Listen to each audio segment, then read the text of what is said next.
You know law and business, Colonel Van Gilbert. You know how to serve corporations and increase dividends by twisting the law.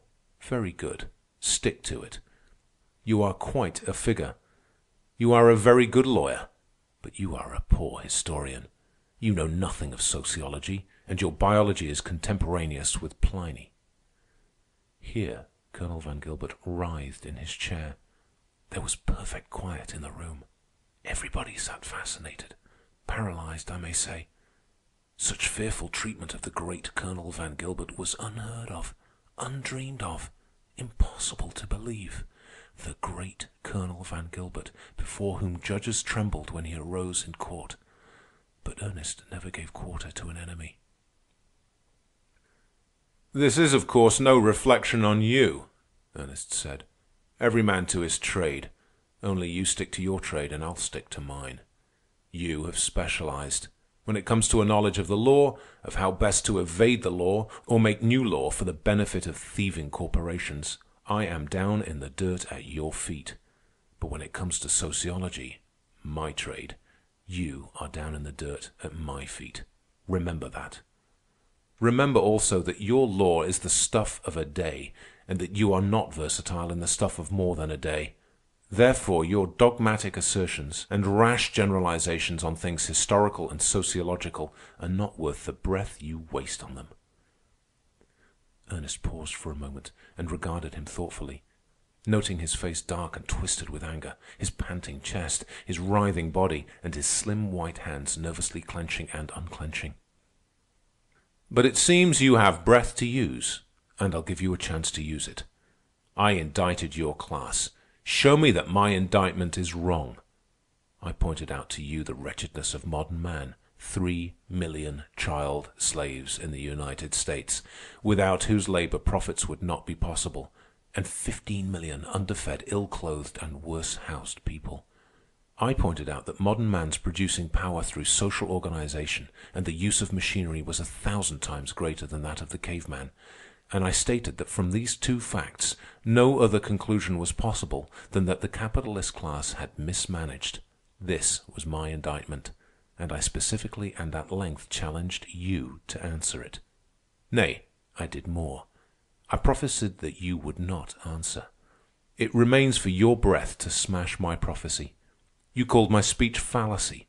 Show the fallacy, Colonel Van Gilbert. Answer the indictment that I and my 1,500,000 comrades have brought against your class and you." Colonel Van Gilbert quite forgot that he was presiding, and that in courtesy he should permit the other clamorers to speak. He was on his feet, flinging his arms, his rhetoric, and his control to the winds, alternately abusing Ernest for his youth and demagoguery, and savagely attacking the working class, elaborating its inefficiency and worthlessness. "For a lawyer, you are the hardest man to keep to a point I ever saw," Ernest began his answer to the tirade. "My youth has nothing to do with what I have enunciated, nor has the worthlessness of the working class.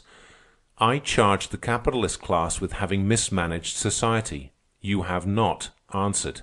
You have made no attempt to answer. Why? Is it because you have no answer? You are the champion of this whole audience. Every one here except me is hanging on your lips for that answer. They are hanging on your lips for that answer because they have no answer themselves. And as for me, as I said before, I know that you not only cannot answer, but that you will not attempt an answer." "This is intolerable," Colonel Van Gilbert cried out. "This is insult." "That you should not answer is intolerable," Ernest replied gravely. "No man can be intellectually insulted. Insult, in its very nature, is emotional. Recover yourself. Give me an intellectual answer to my intellectual charge that the capitalist class has mismanaged society." Colonel Van Gilbert remained silent, a sullen, superior expression on his face, such as will appear on the face of a man who will not bandy words with a ruffian. "Do not be downcast," Ernest said. "Take consolation in the fact that no member of your class has ever yet answered that charge." He turned to the other men who were anxious to speak. "And now it's your chance. Fire away. And do not forget that I here challenge you to give the answer that Colonel Van Gilbert has failed to give." It would be impossible for me to write all that was said in the discussion. I never realized before how many words could be spoken in 3 short hours. At any rate, it was glorious. The more his opponents grew excited, the more Ernest deliberately excited them. He had an encyclopedic command of the field of knowledge, and by a word or a phrase, by delicate rapier thrusts, he punctured them. He named the points of their logic. This was a false syllogism. That conclusion had no connection with the premise, while that next premise was an impostor because it had cunningly hidden in it the conclusion that was being attempted to be proved. This was an error, that was an assumption, and the next was an assertion contrary to ascertained truth as printed in all the textbooks. And so it went. Sometimes he exchanged the rapier for the club and went smashing amongst their thoughts right and left. And always he demanded facts and refused to discuss theories. And his facts made for them a Waterloo. When they attacked the working class, he always retorted, "The pot calling the kettle black. That is no answer to the charge that your own face is dirty." And to one and all he said, "Why have you not answered the charge that your class is mismanaged? You've talked about other things and things concerning other things, but you have not answered. Is it because you have no answer?" It was at the end of the discussion that Mr. Wickson spoke. He was the only one that was cool, and Ernest treated him with a respect he had not accorded the others. "No answer is necessary," Mr. Wickson said with slow deliberation. "I have followed the whole discussion with amazement and disgust. I am disgusted with you, gentlemen, members of my class. You have behaved like foolish little schoolboys, what with intruding ethics and the thunder of the common politician into such a discussion. You have been outgeneraled and outclassed. You have been very wordy, and all you have done is buzz. You have buzzed like gnats about a bear. Gentlemen, there stands the bear," he pointed at Ernest, "and your buzzing has only tickled his ears. Believe me, the situation is serious. That bear reached out his paws tonight to crush us. He has said there are 1.5 million of revolutionists in the United States. That is a fact. He has said that it is their intention to take away from us our governments, our palaces, and all our purpled ease. That also is a fact.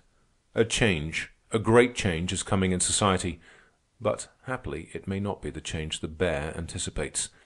The bear has said that he will crush us. What if we crush the bear?"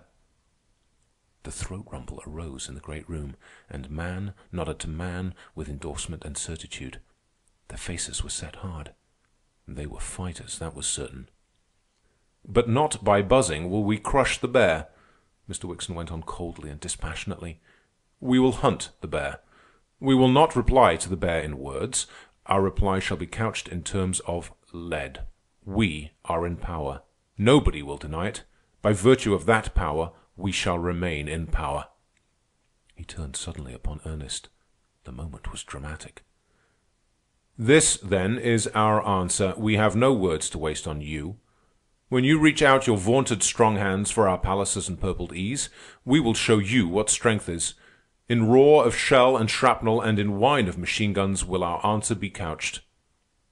Note: to show the tenor of thought, the following definition is quoted from the Cynic's Word Book, 1906 A.D., written by one Ambrose Bierce, an avowed and confirmed misanthrope of the period. Grape shot, noun, an argument which the future is preparing in answer to the demands of American socialism. "We will grind you revolutionists down under our heel, and we shall walk upon your faces. The world is ours. We are its lords, and ours it shall remain. As for the host of labor, it has been in the dirt since history began, and I read history aright. And in the dirt it shall remain so long as I and mine and those that come after us have the power. There is the word. It is the king of words. Power. Not God, not mammon, but power. Pour it over your tongue till it tingles with it. Power." "I am answered," Ernest said quietly. "It is the only answer that could be given. Power. It is what we of the working class preach. We know, and well we know by bitter experience, that no appeal for the right, for justice, for humanity can ever touch you. Your hearts are hard as your heels with which you tread upon the faces of the poor.